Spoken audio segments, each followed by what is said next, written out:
జోగులాంబ గద్వాల జిల్లా గద్వాల పట్టణం చేనేత కార్మికుల సంక్షేమం కొరకు తెలంగాణ రాష్ట్ర ముఖ్యమంత్రి రేవంత్ రెడ్డి చేనేత కార్మికుల స్థితిగతులను పరిశీలించి వారి సంక్షేమం గురించి ఆలోచించి చేనేత కార్మికుల కొరకు తెలంగాణ చేనేత అభయహస్తం పథకం అమలుకు సంబంధించిన మార్గదర్శకాలను ప్రకటిస్తూ జీవో జారీ చేశారు. ఈ నెల 10న తెలంగాణ చేనేత అభయహస్తం పథకం అమలుకు విధి విధానాలు ఖరారు చేసి నేతన్న పొదుపు, ట్రిప్ ఫండ్, నేతన్నకు భద్రత, చేనేత బీమా, నేతన్న భరోసా పథకాలకు జీవో జారీ చేశారు.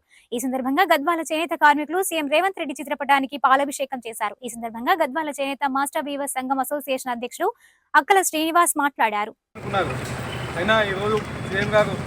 మన కార్మికుల కష్టాలను తెలుసుకొని ఆయన కష్టాలు తెలిసినట్టుగా ఈరోజు మళ్ళీ ప్రారంభించడం జరిగింది.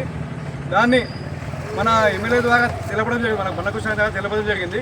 అయితే మన వాగదిగా ఎమ్మెల్యేగా ఉన్నందుకు ఆయన కృతజ్ఞతలు చెప్తూ, మన గవర్నర్ సీఎం గారికి రేవంత్ రెడ్డి గారికి కృతజ్ఞతలు చెప్తూ ఈరోజు పాలాభిషేకం మన కార్మికుల నుంచి గద్వాల మాస్టర్స్ అసోసియేషన్ నుంచి అందరి తరఫున ఈరోజు ఆయనకు పాలాభిషేకం చేస్తున్నాం. దీన్ని ముఖ్య అతిథులుగా మన గద్వాల వార్డ్ కౌన్సిలర్ గారు నాగిరెడ్డి గారు, గోవింద్ గారు మరియు నాయుడు గారు రావడం జరిగింది. అన్నగారు వస్తున్నా కానీ కొద్దిగా సమయం రాలేకపోయినారు. 18,000 రూపాయలు ఇవ్వాలని నిర్ణయించింది.